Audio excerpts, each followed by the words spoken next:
Esse simples sofá esconde o segredo para uma nova profissão muito cobiçada esse ano. A partir de hoje, você poderá trabalhar de onde quiser.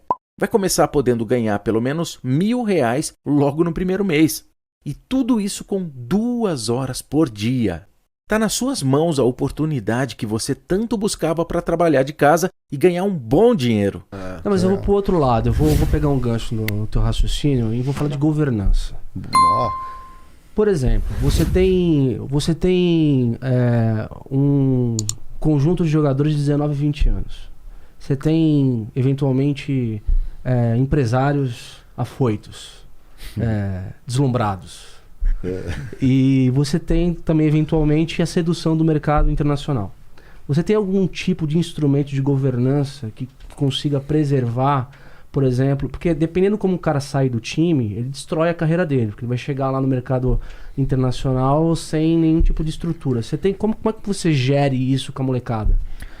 Cara, assim, ó, o primeiro instrumento de governança é o contrato, né? Talvez é o mais objetivo que você tem. O contrato tem um prazo, tem multa, então você consegue trabalhar isso de uma forma, vamos dizer, mais controlável.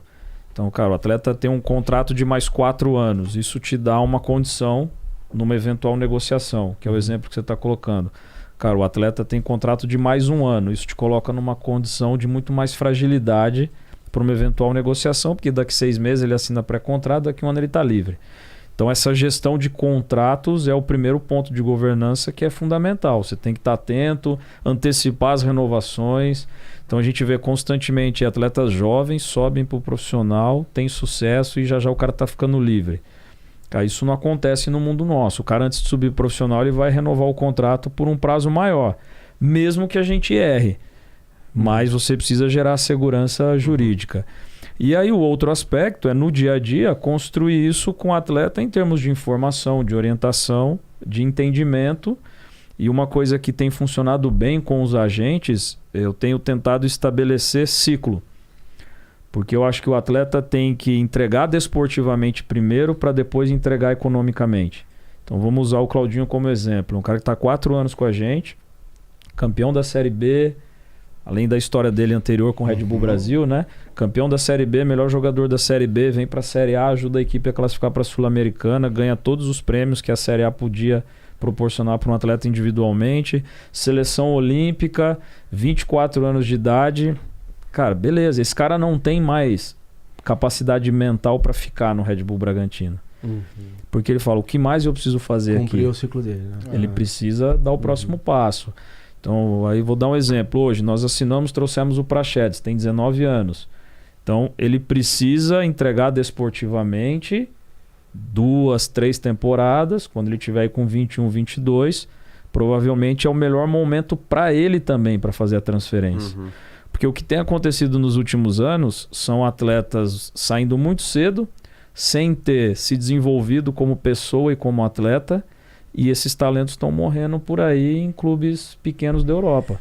Esses caras estão ficando ricos financeiramente, mas não estão atingindo como atleta ou desportivamente o que eles poderiam. E tem alguma regra deles que obviamente não seja confidencial, mas que você sabe que é praxe de mercado, assim, que você pode compartilhar com a gente? Por exemplo, sei que mesmo em patrocínios tem regras que você não pode andar de moto. Um jogo de futebol, já ouvi coisa assim. Existe mesmo ou não? Tem algumas regrinhas que o cara não pode fazer? Então, assim, ó, a gente tem várias coisas que durante a temporada o cara não pode fazer. No Brasil, no período de férias, ele é livre para fazer o que ele quiser. Aí é uma questão legislativa nossa aqui. Fora do Brasil, esse tipo de cláusula que você mencionou é muito comum. É mais comum, né? É muito comum. O cara não pode andar de moto, o cara não pode praticar esportes radicais, mesmo nas férias. No nosso caso, nos 30 dias de férias, o cara faz o que quer. Agora, durante a temporada, primeiro que eles nem têm tempo, porque jogo atrás de jogo, treino atrás de treino, mas aí você consegue legalmente colocar mais restrições, né? Bacana.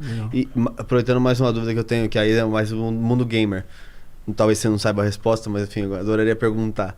Um dia eu vou ter a resposta. Por que no FIFA não tem os jogadores do Brasil?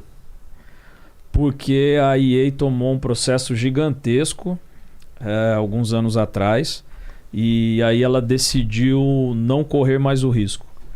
Por leis nossas. Então assim, tem alguns... CBF que processou? Não, tem alguns advogados que questionam várias dessas coisas, abordam os atletas, é o atleta direto. Então, o cara monta o escritório, vai lá, vamos entrar com ação. Então, isso começou com o direito de arena, que era 20%, negociado para 5%. Jogo rápido, assim. O Brasil tem um mecanismo que chama direito de arena na lei. 5% do dinheiro de televisão é distribuído entre os atletas que participam do jogo. E antigamente, antes de 2013, se eu não me engano, que foi quando muda a lei, era 20% por lei, mas através de um acordo entre o sindicato CBF, Sindicato dos Atletas, operacionalizou 5%. Várias ações começaram a acontecer cobrando os 15%, a diferença. E quase todas ganharam. E aí esse mesmo escritório começou depois a olhar outras oportunidades, porque quando a lei muda, você para de ter esse passivo. E aí entrou nessa situação dos videogames, álbum de figurinha. E aí a EA tomou a decisão. Ou seja, em vez de fomentar o esporte, fomentar. Né, todo mundo ganha, não. Eu vou ganhar como escritório e diminuir. Enfim, existe ali a brecha jurídica no nosso mercado e é por isso que a EA tirou o pé. Então, por exemplo, nós, Red Bull Bragantino, nós compramos o direito de imagem dos atletas. Então, mesmo nós tendo o direito de ceder esse nome, esse direito para a EA, eles preferem não usar pela insegurança jurídica. Que é isso? É Brasil, né? Indústria, né?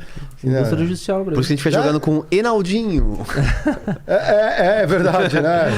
Enaldinho. Não, eu lembro quando eu era moleque, eu jogava International, era o Alejo, né? Alejo. Grande Alejo.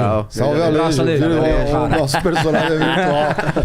Alejo, cara. Maior craque goleador. Brasil, já ficava na frente do goleiro, tirava o impedimento, né? Já devolvia de cabeça.